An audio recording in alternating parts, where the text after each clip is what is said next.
চৈতন্যদেবের নবদ্বীপ লীলা এক কথায় বৈচিত্র্যের সমন্বয়ে ভরপুর। এখানেই যেমন তাঁর জীবনের উচ্ছলতা, উদ্দামতার শুরু এবং পাণ্ডিত্যের চরম বিকাশ ঘটতে দেখি, তেমনি গয়া থেকে ফিরে এসে কিছুদিনের মধ্যেই সন্ন্যাস গ্রহণের পর একান্ত পুণ্যব্রতা পতিব্রতা বিষ্ণুপ্রিয়া দেবীকে নির্মমভাবে প্রত্যাখ্যানে তা কঠিন হৃদয় বিদারক দৃশ্য হিসাবে চিরপরিচিত। স্পষ্টতই দেখা যায় সন্ন্যাস গ্রহণের পর চৈতন্য জীবনের নবদ্বীপ লীলার অবসান ঘটল এবং তিনি সন্ন্যাস উত্তর জীবনযাপনের জন্য নীলাচলের উদ্দেশ্যে যাত্রা করলেন।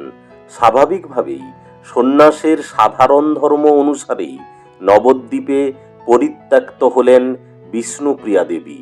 চৈতন্যদেবের বিবাহিতা স্ত্রী হিসেবে চৈতন্যদেবের সন্ন্যাস গ্রহণ পরবর্তী অধ্যায়ে বিষ্ণুপ্রিয়া দেবীকে যে একক সাধিকার জীবনযাপন করতে হয়েছে সুদীর্ঘকাল ধরে, তারই পটভূমিতে সৃষ্টি হল মহাপ্রভুর সন্ন্যাস গ্রহণ ও নবদ্বীপ লীলার অবসানে। যেমন চৈতন্য চন্দ্রোদয় নাটকে বিষ্ণুপ্রিয়া দেবীকে সাক্ষাৎ ভক্তি স্বরূপিণী বলে উল্লেখ করা হয়েছে। ভক্তরা তাঁকে ভূশক্তি বলে জানেন। বস্তুত তিনি হ্লাদিনী সার সমবেত সম্বিত শক্তি অর্থাৎ ভক্তি স্বরূপিণী। গৌর অবতারে নাম প্রচারের সহায় স্বরূপে উদিতা হয়েছিলেন। নবদ্বীপ ধাম যেমন নববিধা ভক্তির স্বরূপ নটি দ্বীপ, বিষ্ণুপ্রিয়া দেবীও তেমনি নবধা শক্তির স্বরূপ।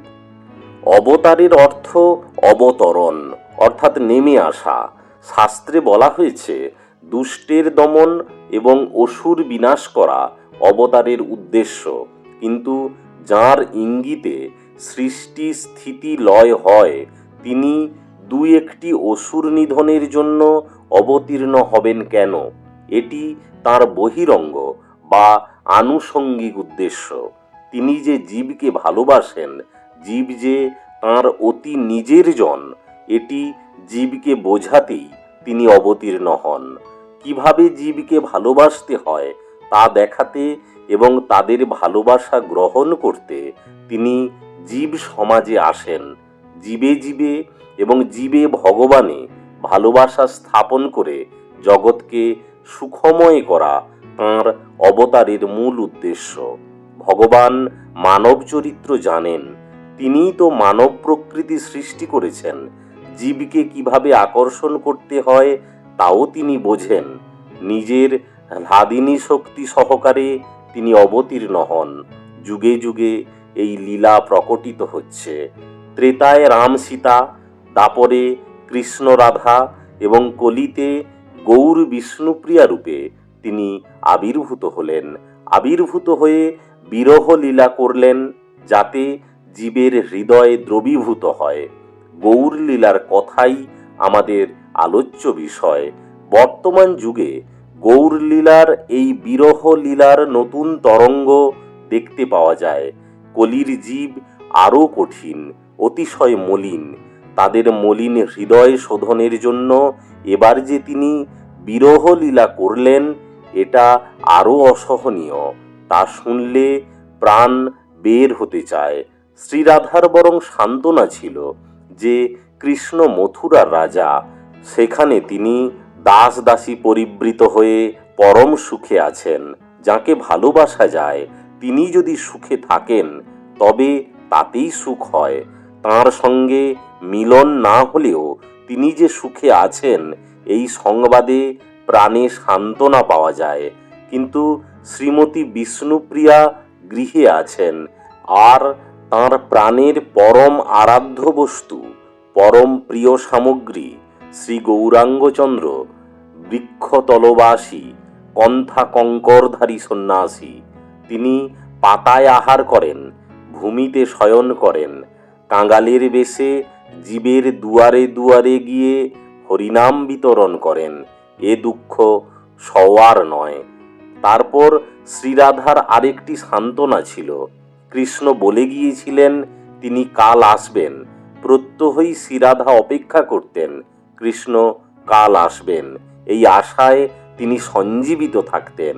আর শ্রীরাধা এটাও মনে করতে পারতেন কৃষ্ণ তো চিরকালই পরপুরুষ, তাঁর ওপর তাঁর আর কি অধিকার আছে। যে কদিন তিনি তাকে পেয়েছেন সেটাই তাঁর পক্ষে মহালাভ। এখন তিনি পরই হয়ে আছেন, সুতরাং তাঁর এতে বলবার কি আছে। কিন্তু শ্রীমতী বিষ্ণুপ্রিয়ার পক্ষে কি হলো না, শ্রী গৌরাঙ্গ তাঁর আপন হয়েও পর হলেন। প্রভু যখন সন্ন্যাস গ্রহণ করে শান্তিপুরে এলেন, তখন নিতাইকে তিনি বললেন, যাও নিতাই, নবদ্বীপে সংবাদ দাও। নিতাই বললেন, সকলকেই সংবাদ দেব, সকলকেই নিয়ে আসব। প্রভু বললেন, একজন ছাড়া, অর্থাৎ বিষ্ণুপ্রিয়া ছাড়া। প্রভুর আগমন সংবাদ পেয়ে নদিয়াবাসী সকলে হরিবোল ধ্বনি করে গঙ্গা পার হয়ে চললেন। শচীদেবী পালকিতে চড়ে গেলেন, রইলেন কেবল বিষ্ণুপ্রিয়া। তাঁরই প্রাণবল্লভকে সকলে পেল, সকলে তাঁর দর্শন সুখ পেয়ে নয়ন তৃপ্ত করলেন।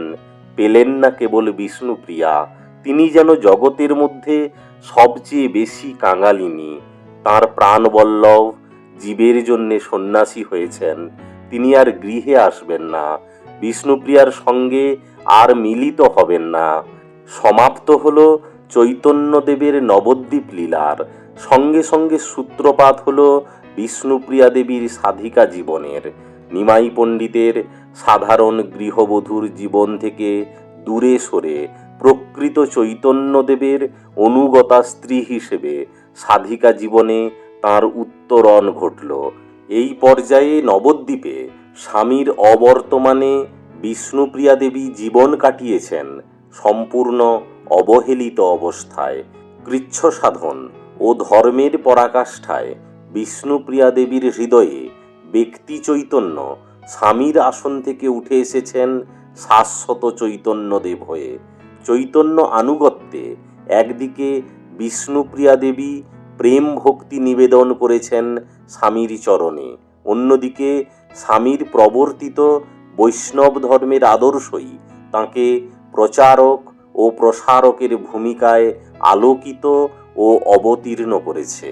তাঁর এই গৃহকোণে থেকে নীরব অঙ্গুলি হেলনে নবদ্বীপের ও গৌড়ের বৈষ্ণব সমাজকে করায়ত্ত করা এবং সামাল দেওয়া ধর্মের প্রতি নিগূঢ় নিষ্ঠা, পরাকাষ্ঠা ও সুদৃঢ় আস্থার ফলেই সম্ভব হয়েছিল। নবদ্বীপে শচীমাতার কাছে গৌরাঙ্গ প্রিয়া বিষ্ণুপ্রিয়া দেবী থাকতেন। বৈষ্ণবেরা যাতায়াতের পথে বিষ্ণুপ্রিয়া দেবীকে দর্শন করে যেতেন। গৌরাঙ্গ লীলায় বিষ্ণুপ্রিয়া দেবীর একটি বিশেষ স্থান আছে। সেই স্থানটির কথা সম্বন্ধে আমরা সব সময় খুব একটা সচেতন নই। বিষ্ণুপ্রিয়া নিজেকে চিরদিনই খানিকটা পটের আড়ালে রেখেছিলেন, কিন্তু সেখান থেকে তিনি যে স্নিগ্ধ মধুর কিরণ বিকীর্ণ করেছেন তা লক্ষ্য করতে না পারলে বিচিত্র মধুর গৌরলীলাকে সম্পূর্ণভাবে গ্রহণ করা সম্ভব হবে না। মহাপ্রভু চৈতন্যদেব ধর্ম প্রচারকের ভূমিকায় অবতীর্ণ না হলেও আপনি আচরি ধর্মের পথেই সকলকে প্রেমভাবে উদ্দীপিত করেছিলেন। অবশ্য তাঁর প্রবর্তিত এই বৈষ্ণব ধর্ম আন্দোলনকে সুদৃঢ় ভিত্তির ওপর দাঁড় করাতে তিনি উপযুক্ত অনুগামী নির্বাচন করে তাদের বিভিন্ন জায়গায় পাঠিয়েছিলেন। এই পরিকরদের আশ্রয়েই যেমন শ্রীচৈতন্য ধর্মমত অসাধারণ সাফল্য লাভ করেছিল, তেমনি চৈতন্য ঘরণী বিষ্ণুপ্রিয়া দেবীর কঠোর সাধনায় গৌরতত্ত্ব সুনির্দিষ্ট রূপ পেয়েছিল। চৈতন্যদেবের সন্ন্যাস গ্রহণের ফলে বিষ্ণুপ্রিয়া দেবীকে পরিত্যক্তা স্ত্রী বলে আপাত দৃষ্টিতে মনে হলেও যথার্থভাবেই চৈতন্যহীন নবদ্বীপে তিনি মূর্তিমতী সাধনার প্রতীক হয়ে উঠেছিলেন। তাঁর এই সাধনার ফলেই চৈতন্যহীন নবদ্বীপ গৌর গম্ভীরা বা মহাগম্ভীরা হিসাবে পরিচিতি লাভ করেছিল। এবং এই ক্ষেত্রে বিষ্ণুপ্রিয়া দেবীর বেশ কয়েকজন পরিকর তাঁকে তাঁর সাধনায় বিশেষ শক্তি জুগিয়েছিলেন। এই পরিকরদের মধ্যে উল্লেখযোগ্য হলেন তাঁর অষ্টসখী কাঞ্চনা, অমিতা প্রমুখ এবং সেবক বংশীবদন, ঈশান, দামোদর পণ্ডিত, ভাই যাদবাচার্য এবং ভাতুষপুত্র মাধবাচার্য প্রমুখ। প্রেমোন্মাদ দশায় চৈতন্যদেব পরিকরগণ সহ প্রচার করেছেন কৃষ্ণ কথার। সেখানে ওই প্রেমোন্মাদ দশাতেই বিষ্ণুপ্রিয়া দেবী তাঁর পরিকরগণ সহ প্রচার করেছেন গৌর কথার। গৌরাঙ্গ লীলা এবং গৌড়ীয় বৈষ্ণব ধর্ম ও সংস্কৃতিতে দেবী বিষ্ণুপ্রিয়ার কতখানি অবদান ছিল বলে আপনি মনে করেন তা আমাদের কমেন্ট করে জানান। এখনই সাবস্ক্রাইব করুন মোর এয়ার মোর লাইট চ্যানেলটিকে। আরও বাতাস, আরও আলোতে ভরে উঠুক সবার জীবন।